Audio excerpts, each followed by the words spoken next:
El desafío, el gancho. La pregunta que evitas. ¿Cuándo fue la última vez que elegiste no ser visto? Deja de actuar. Ese silencio que temes es el único espejo que dice la verdad. Tu visibilidad es una deuda. Revisas. Publicas. Esperas. La mayor parte de lo que te genera reacción no importa. No estás perdiendo tu vida.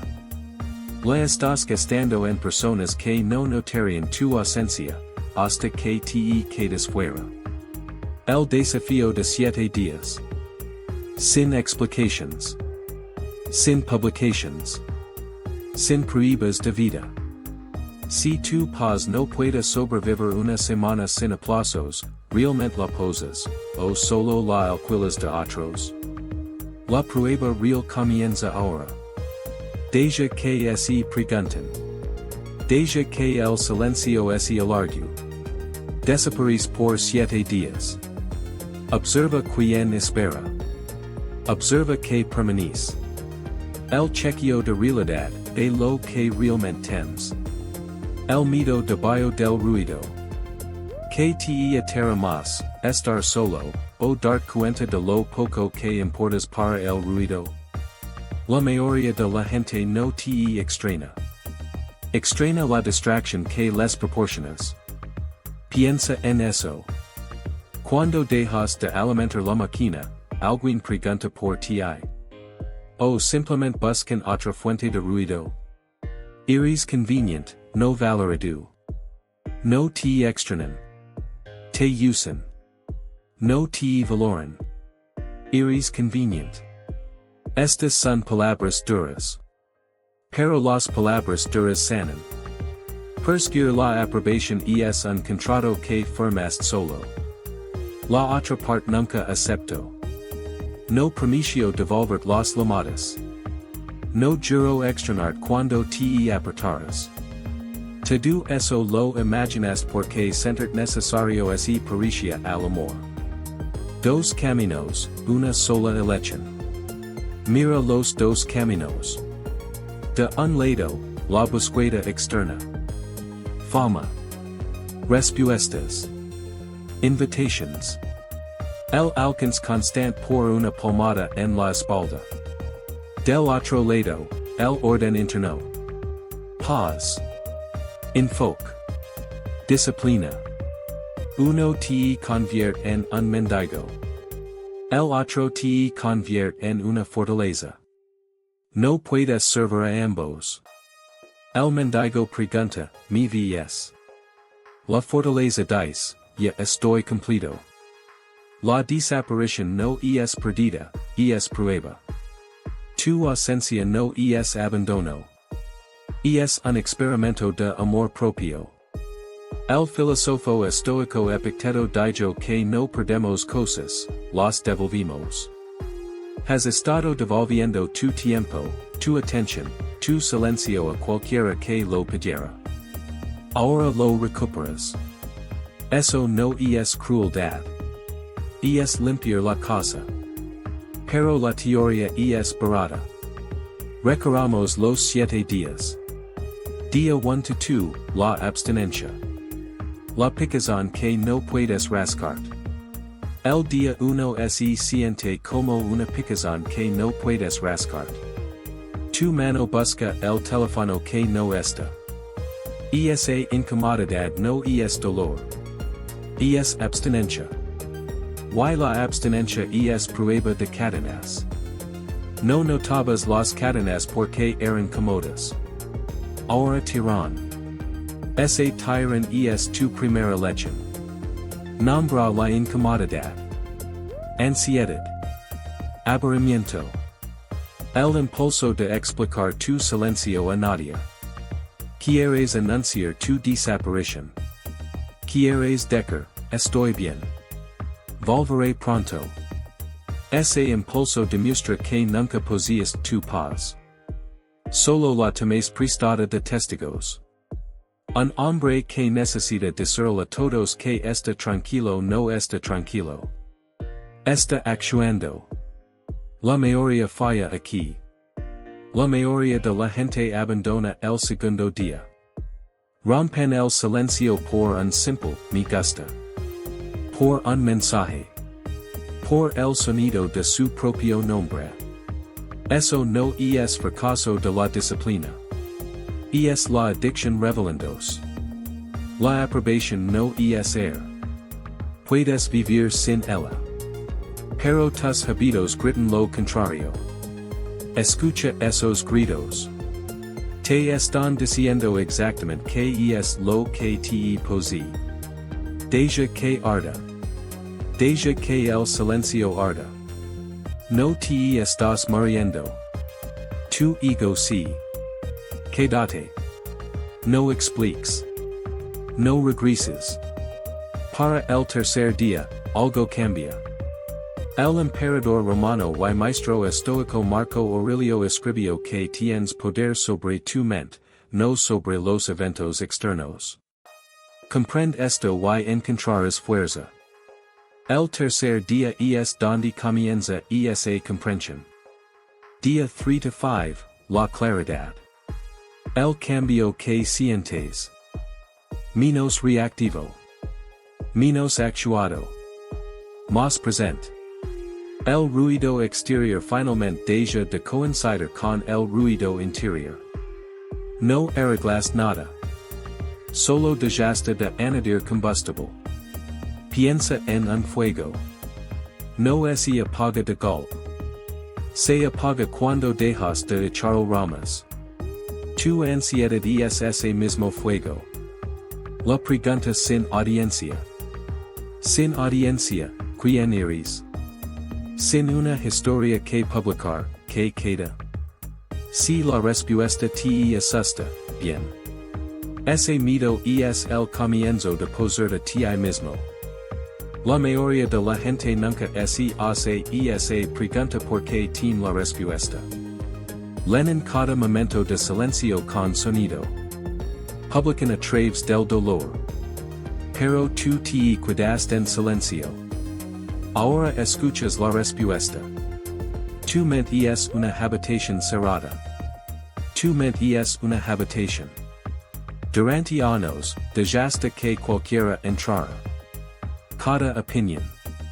Cada notificación. Cada demanda de tu atención. Ahora la puerta está cerrada. Se siente extraño al principio. Vacío. Luego silencioso. Luego se siente como hogar. Sin notifications.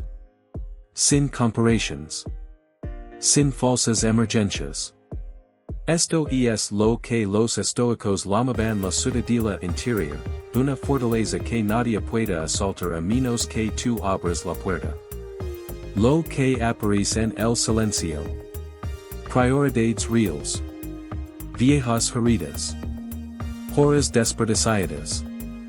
Ambición silenciosa. No puedes escuchar tu propia voz mientras todos los demás gritan. El silencio no cree la verdad. La descubre. Seneca escribió que estar en todas partes es no estar en ninguna. Durante años estuviste en todas partes. Ahora estás en un solo lugar. Tú mismo. Y finalmente estás conociendo a la persona de la que has estado huyendo. La dura consecuencia. Si no puedes manjar 7 días a salas, no tienes una vida. Tienes un papel en la vida de otras personas. Esa es una frase dura. Lila de nuevo. Un papel puede ser reemplazado. Una vida, no. Para el sexto día, la mayoría entra en pánico por una nueva razón. Día 6 to 7, la decisión. Nada es equimo. Revisas tu teléfono. Nada es equimo. Nadie murió. El mundo siguió girando sin tus comentarios. Ese silencio que temías nunca fue peligroso. Fue honesto. Todos esos mensajes urgentes. Todos esos incendios que creías que solo tú podías apagar. Nunca fueron tuyos para cargarlos. La insignificancia es libertad. Eso no es soledad. Es la prueba de tu insignificancia, y la insignificancia es libertad. ¿Cuántos años desperdiciaste fingiendo que la multitud se derrumbaría sin ti? La multitud no te necesita. Nunca lo hizo. Solo disfrutaba de tu trabajo. Darte cuenta de que no eres el centro del mundo no es una queda en desgracia. Es una liberación de la prisión. Espejo versus muro. El viejo tu necesitaba validación. El nuevo tu ofrece atención intencionalmente. Eres un espejo que reflejaba cada demanda. Ahora eres un muro. La gente se ajusta. Algunos se van. Los indicados se quedan. Un espejo se rompe bajo demasiada presión. Un muro solo se mantiene firme. ¿Qué preferirías ser? No te disculpes. No te disculpes por tu ausencia. Deja que se pregunten. Deja que se adapten. No desapareciste para ser encontrado. Desapareciste para convertirte en alguien que vale la pena encontrar. Entonces, ¿qué cambia realmente cuando regresas? El cambio permanente, lo que cambia después. Tres paradas, un comienzo. Dejas de explicarte. Dejas de verificar cómo reaccionan los demás. Dejas de confundir el ruido con la conexión. Eso no es aislamiento. Es un nuevo sistema operativo. Tu atención ya no es un cuenco de mendigo. No entras en las habitaciones esperando ser visto. Entras ya completo. Desapareces una vez. Reapareces diferente. Desapareces una vez. Reapareces diferente. La versión anterior necesitaba testigos. La nueva versión no necesita nada. Ese silencio que temías se convirtió en tu escudo. Epicteto dijo que la libertad no es obtener lo que quieres, es no necesitar lo que no tienes. Dejaste de necesitar a la multitud. Ahora eres libre. Antes versus después. Antes, disperso, ansioso, actuado. Después, centrado, silencioso, peligroso para los manipuladores. ¿Qué versión confiarías con tu única vida? Una súplica. La otra se aleja en medio de una conversación y duerme perfectamente. Los manipuladores buscan la necesidad. La huelen como sangre en el agua. Ya no sangra por su aprobación. La espada y el silencio. Una espada no es fortaleza con aplausos. Se fortalece con fuego y silencio. Si no puedes retirar durante 7 días, ¿cómo puedes decir que posas tu propia vida? No posas lo que no puedes dejar atrás. Ahora la única pregunta que queda es si actuarás. Orden final, la llamada a la acción. Deja de planificar. Comienza esta noche. No planifiques la desaparición. Comienza esta noche. El único momento perfecto para retirar fue ayer. El segundo mejor es ahora. Cada hora que pasas planificando es otra hora alimentando la misma máquina que dices querer dejar. 3 órdenes simples. Apaga las notifications. No lo digas a nadie. No estés disponible. Sin anuncios. Sin explications. El silencio no es grosero. Es amor propio en acción. No necesitas permiso para proteger tu propia mente. No necesitas advertir a nadie que estás a punto de valorarte. Lo que recordarás. Dentro de un año, no recordarás los me gusta que perdiste. Recordarás el día que te elegiste a ti mismo. 7 días. Sin audiencia. Sin excusas. Sin regreso a la version anterior. La version anterior no es tu amiga. La version anterior construyó esas cadenas. Deja que esa version muera. La última orden. Desaparece ahora. Tu vida real te espera donde nadie está mirando. Alejate del ruido. Lo que quid será tuyo para siempre.